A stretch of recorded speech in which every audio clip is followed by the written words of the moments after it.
All right, we are continuing on to the next section, the supplemental reading, the nth derivative test for relative extrema.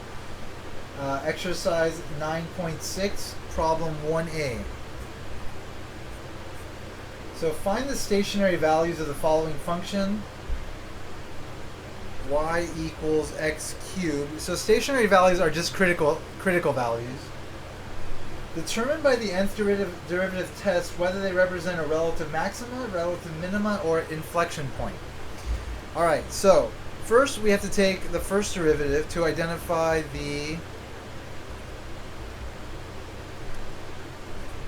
critical values. So, or the stationary points as they call them. However, whichever term you use is fine.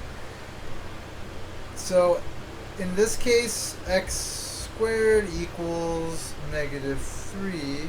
No, sorry, what am I doing? The critical value is x equals 0. So evaluating this at the using the second derivative test, we get 6x,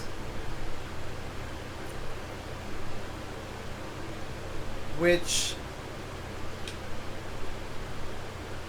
if we plug in x equals 0, gives us 0, and so the second derivative test fails. We can't use it here. And so what we need to use is the nth derivative test. So we have to keep going, taking derivatives until we get a value for the derivative that is not 0. So we have y raised to the third power gives us, not y raised to the third power, the third derivative of the function gives us 6, which is non-zero. Okay, so we are at the point we need to be.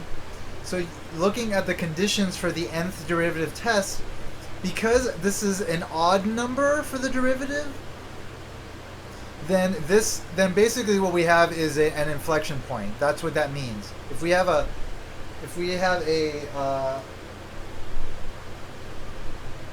we get to the non-zero value for a derivative and the derivative is odd, then that tells us that the stationary point we have is an inflection point, which is correct because that's what y cubed has. It's just an inflection point. And we are done with this problem.